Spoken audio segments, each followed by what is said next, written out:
Welcome to Woodshop 101, where everything is made up and the points don't matter. Now meet the yin and yang of woodworking and the lady that keeps them in line, Jeremy, Drew, and Sam. Welcome to episode 74. Tonight, we're going to talk about how we decide what type of material to use on our products, i.e. Plywood, hardwood, construction grade lumber, or anything else. So we are joined tonight again. And what's going on, Adam? Hey, thanks for having me back, guys. I'm just excited to be here once again.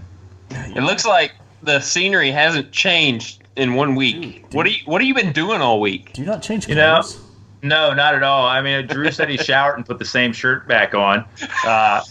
Or it was a new shirt, but it looked the same. New shirt. Well, that's just the excuse. It's probably the same sweaty shirt. That's right.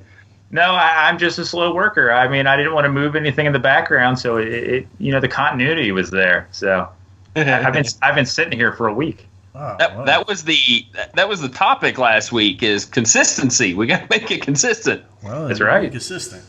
Right. So if you guys don't know Adam, he's from Lazy Guy DIY. Go check out his stuff. He does some pretty good work. And from what I hear, he's got a shop that he can barely fit anybody else in. So he's holding his hands out. He's touching both walls. That's bad podcasting. Yeah. No, I can reach to both sides. Well, if they want to see it, they can go to YouTube and watch the video. That's right. Well, imagine stuffing a 6'5" dude into a what did you say, 8 by 16, 10 by 16? It's 10 by 16. So if I lay down, I'm in trouble, but if I stand up, I'm okay. So is it like a one-car garage, or is it an actual standalone shop? It's a standalone one-car garage. I live in an older neighborhood, so it's like a 1920s corrugated old metal. Like the beams are thick as can be, but not insulated, and it's loud when it rains, and it's hot in the summer and cold in the winter. Well, I don't envy you. My very first shop when I lived in Virginia was just that. It was a one-car garage. Couldn't hardly get anything done in there. So, hey, I make magic happen in here in my tiny space. Hey, look, that's all that matters. That's all that matters. People think it looks bigger from the videos. So that's right. All right. Well, tonight's topic it's going to be, how do we decide what we're building our projects out of? And this was a voicemail, actually a follow-up voicemail from Josh Luther. If you guys remember a couple shows back, he left a voicemail asking if we could go in like tips and tricks on different type of material. And he sent out another voicemail, said, no, hey, this is really what I was talking about. So let's take a listen to the voicemail, and then we'll talk about his question. Hey guys, this is Josh Luther calling back. Just want to call back and clarify some things that I mentioned on my last question. When I called in about a week ago, and you mentioned it on the podcast, and after I called in, I realized what a stupid question that was, how broad it was, talking about the plywood and softwood and hardwoods and tips and tricks and things like that. But at the core of my question was, because I'm getting ready to build like a TV stand, and trying to decide whether I'm going to use plywood or construction lumber. So kind of my question is, like, what dictates your decision on whether you're going to use like plywood or softwood or hardwood? Is it price, or is it looks, aesthetics, things like that? If you're building it for yourself, obviously, if you're building for a client, it's obviously not going to be in your hands and your decision to make. But if you're making a project for yourself, what factors, kind of help you make that decision, whether to use plywood or hardwood or solid wood? So thanks again, guys, and talk to you guys later. Bye. All right, so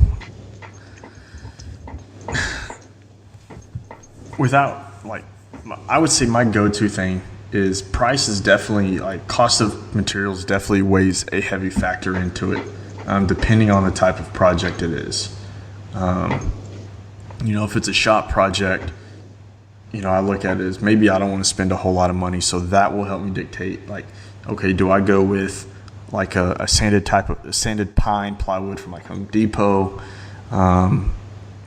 or do I go with, like a C, B, or A grade of plywood from a plywood dealer? But really, I look at it as like, okay, what type of project is it?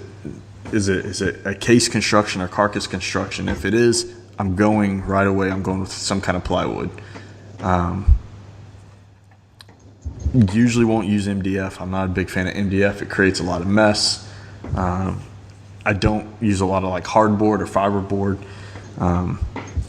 So I know I'm going to use plywood. And I try to stay away from sanded ply. I'll pay the extra money, maybe the extra $10 or whatever it is, to get like the birch or the oak veneer plywood from Home Depot. So determining your type of project, first of all, for me anyway. So if it's case or like carcasses, I'm already going with plywood. Now, depending on where that's going, is it going to go in the house or is it going to go in the shop? If it's going in the house, okay, I might eat the cost and spend a little bit more. But if it's going in the house and maybe it's not really going to show, maybe it's going to be painted, or I'm looking for a little bit more rustic, then I'll go with something a little bit cheaper from Home Depot or something. I know a lot of it boils down to like construction grade lumber, 2x6, 2x4, 2x10, 2x12, all those type of things. To be honest, I don't try to build projects out of those at all. I try to steer clear of it. There's a lot of people out there that do it, a lot of people that put out the videos and the tutorials for it, and great, kudos to them. There's already people doing it. I don't enjoy it. I don't want to do it. Just for the pure fact of that wood has a ton of moisture sitting in it, and you put it in your shop, in your house, you let it acclimate, and that's the proper way to do it, is to let it acclimate. It's just going to warp, it's going to twist. And most people are using construction grade lumber because it's already generally S4S. So it's surfaced on four sides. And if you're going to have to take that, let it acclimate, it's going to twist. Now you got to do some kind of milling on it. Then you just kind of eliminated the point of going with S4S lumber. So I try to steer clear of that right away. Like that's on the very bottom. Like, if all else fails, go to Home Depot and get this lumber. So that pretty much eliminates costs right off the bat, because anything else is going to be expensive. Whether you go with poplar, red oak, or something like mahogany, and I'm using those three for example because I can get those three at my local Home Depot, or my local hardware store. Those are going to be a little bit more expensive, but in the end, is it going to yield a better product, something more reliable? I'm at the point in my woodworking, career that I want to make things that last. I don't want to make something that, in a year or 5 years that, I'm going to have to redo. Even if it is a shop project, I want it to last. So the quality of material is like the number one priority. And then I'll look at location, I'll look at cost, to help factor those things in.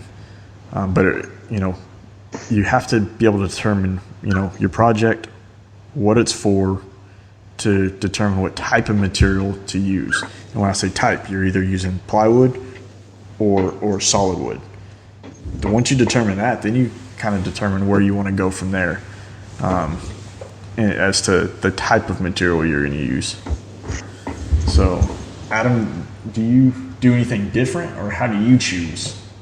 Well, I'm gonna hide in shame because I do a lot of construction grade with the clients I have, and just like because I'm doing beginner woodwork as we talked about before, so I'll take a lot of that, and unfortunately I'll rip it down and point it down, just because it cut costs with my clients also. So I'm just getting into like the slabs that I have behind me, if you see them on the video, because I picked up some cherry and maple today, and I'm starting to use some better material. But my clients just never really are looking for really high-end stuff. They just want to, like a new table or new media console or something. So cost drives everything for me right now. Yeah. And there's, don't get me wrong, there's nothing wrong with like people that do use construction grade lumber. And it all starts, that's where I started with my clients. Yep. And now I'm at the point now that, I personally don't like using it. So if a client comes to me and they want, let's say, a dining room table, and they want to cut the cost, they want it. And I'm using this example because this was actually happened to me. This lady wanted this, I think it was like 9-foot coffee table, 4 feet wide, something like that, 3 feet wide. She wanted it made out of construction grade lumber because it was cheaper, but then she wanted it stained to match walnut. And so I told her, they don't mix. So let's just use walnut. Well, no, because that's going to be more expensive for materials. I said, yeah, but think about this in the long run. I'm going to break it down and I broke it down real easy for her. I was like, look, material on construction grade lumber costs X. If you go with walnut, it costs X, Y, Z, right? Substantially more. But now you want me to stain this to look like that. So now you're adding 25 to 30 hours of process of staining it, sanding it, getting it to not blotch, and getting it sealed. So your cost is the same. You're spending, on one side, you're spending more money on labor, and on the other side, you're spending more money on materials. Either way, the cost comes out to be somewhere relatively the same. And I started breaking it down like that, and and if they're adamant on construction grade lumber, maybe I'm not the builder for them. I know a bunch of other people, and I'm happy to hand off work at this point. I'm not saying that I'm rolling in so much money or so much clientele that I can just hand it off. I just choose to because I'm not relying on this as my living right now. Mm-hmm. Maybe when it's my living, I don't have that option. But Todd Clippinger. Yeah, see, like Todd Clippinger. But I am fortunate enough to have a job that pays the bills, and whatever side jobs come in is all just that, side jobs, side money. So that's, there's nothing wrong with using construction grade lumber. I just don't like using it. So, do you use a lot of plywood for things? It's funny because when I first started out building stuff, I was always afraid to get plywood because I didn't have room for a table saw, because in my shop I would have to do everything outside. So I was like, I don't want to get plywood. So I was putting panels together of like 2x12, 1x12, anything I could to make those pieces. And then you call it farmhouse with the joints if when those are put together there. But yeah, now if I have, I did a media console a little bit ago, and the sanded birch works fine in that. They were going to paint a lot of some of the stuff anyway, and some of it's going to be stained as well. So it took well. It holds up well from what I've seen. So yeah, I'm not afraid of using it, but it's sometimes you need it. Yeah, absolutely. What about you, Drew? Yeah, cost driven, I think, is going to revolve around just about every customer that you come in contact with, unless they just got tons of money that they just can squander. A lot of the people that I've done custom work for, they don't want to spend a lot of money, yet they don't want me to go get high-end wood, which it's kind of a indirect thing. That if you go get the lumber, say 1x12s or something like that from Home Depot, because it's already, like S4S, you're going to be paying twice as much for all of that labor that they put into those planks. So you're actually paying more money for the the lower end wood that you get from those big box stores. So I don't know. I think that's one thing that they don't know. You kind of have to educate your client. Plywood too. The term plywood is a big scary word for a lot of people because the furniture industry nowadays, some of the stuff that they use to make furniture, has really turned people off of the word plywood because they think it's low end quality stuff. I tend to use plywood on a crap load of stuff, especially to help save cost to the customer. If they're wanting things like a big desk. Making a desktop out of solid wood, regardless of if it's pine, walnut, oak, whatever, you're going to be paying almost twice as much when you can actually just cut a piece of plywood and band it with a hardwood trim to match it to help cut costs. It works just as good. And it all depends on really what the customer wants. If they want it, like you said, stained walnut with construction grade lumber, I mean, it's just not going to have the same. It's not going to have the same turnout as if it was a higher quality wood, like maybe maple or something stained to look like walnut. I don't know. It's if it's casework, like you said, cabinetry, of course, yeah, I'm going to go with plywood. Even things like my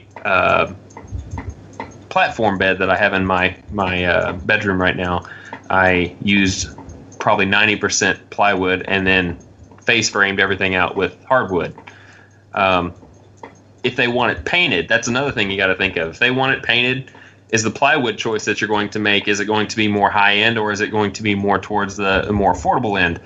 I mean, you can get sanded pine at a much cheaper discount than you can, say, maple veneer plywood. It's really hard to paint over maple veneer plywood too.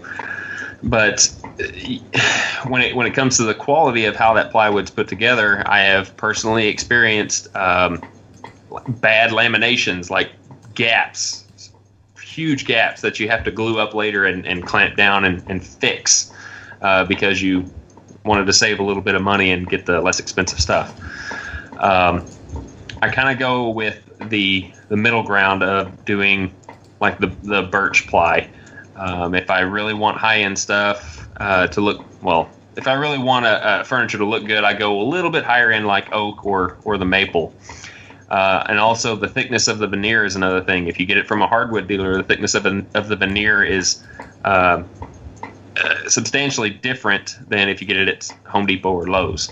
So it mills up a lot better too. So there's just tons of factors to think about when you're choosing the material. The hardwood, if I'm going to paint it, I'll choose poplar. It takes paint a lot better than pine does. It's a little more stable too because it's a pretty straight grain tree. I don't know. I don't know. We could go on and on about this, but I just kind of base it off the customer's wants, their wish list, and their budget. And I try and save them dollars here and there, but I also educate them on aspects that they might be unknowledgeable about or misled about. Okay. All right. Well, do you guys have anything else to add to that? I mean, don't be afraid of plywood. Yeah, don't be afraid of plywood. Just when it comes down to it, regardless of what you decide to use, don't be in a rush. If you're going to use construction grade, don't be in a rush. Go in there and sort through the entire stack. Find the best pieces that will work for you. Same thing with plywood. Don't take the sheet on top. Look through the sheets. Make sure you're looking at both faces and get what you think is reasonable for you. And the same thing goes if you're going to go to the hardwood dealer. Don't take what's on top. Look through it. I think that's going to be your best bet is to know what you're buying and don't just settle for the first thing you see. Yep. Well, people pay more for those curved pieces, don't they? If you want to build stuff around trees, yeah, that's right. It's very handy. Yeah. But yeah, I can't count the number of boards that I have pulled out of the racks and laid down and just to see how straight it is or if it's twisted, and if it is, I just throw it to the side and grab the next one. And I'll have a stack just sitting on my cart of wood that I'm not going to use. Yep. Until I find the pieces that I am going to use, and then I put them all back. I did that tonight. See? And like you said, don't be in a rush. Not just selecting it, but once you do select it, think ahead a little bit. Now, I know sometimes if it's a customer product, you're not going to necessarily have that much time, but try and bring it home to where you can let it acclimate for a little bit. Don't just start working with it immediately. But like I said, if you're in a rush, sometimes you ain't got a choice. Yeah, absolutely. All right, well, if you guys don't have anything else to add to that, Drew, you want to give them the contact info? Sure thing. Adam, if you are so kind as to deliver your little spiel on how people can get in contact with you, I will get it capped off. Absolutely. You can reach me on Facebook, Instagram, or Twitter at LazyGuyDIY, and you can find me on the website at lazydiy.com. All the contact info is on there. Excellent. And if you want to get in contact with Jeremy or myself individually, you can go to our websites at the contact section, either countrysideworkshop.com or rhwoodshop.com. Be sure and check out the website for the podcast to get in contact with everybody, including our guest hosts. You can leave us emails through woodshop101podcast@gmail.com. Or if you want to leave some kickback, we do have a special email for that, which is kickback@woodshop101podcast.com. And if you want to leave us a voicemail, feel free to do so. We like to air those just like we did with Josh Luther's voicemail. We enjoy listening to those and answering the questions on air. And if you choose to do that, the voicemail is 409-234-3959. And we want to thank Josh for calling that number and leaving us the question for the topic selection today. So thank you very much, Josh. So that basically wraps it up. Adam, we want to thank you again for being with us. We had a blast, especially for the past 2 episodes. Feels like we just did these back to back. I don't know why, but it does. But thanks for having me, guys. I absolutely loved it. It's been awesome, man. I appreciate you coming on, especially working with us around our schedule this week. Yeah, sorry about that. Man, screwed up my whole evening. I was all set up and ready to go, and then had to turn the heater off. Here's the question: was it warmer that day than it is today? Yes, it was. It was about 5-6 degrees warmer. We talked about this before. It's 26 degrees right now outside. I have a blanket on my lap right now. Well, we'll wrap this up real quick so you can go in the house.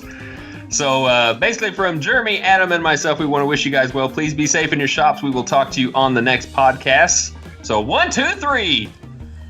Boom. Boom.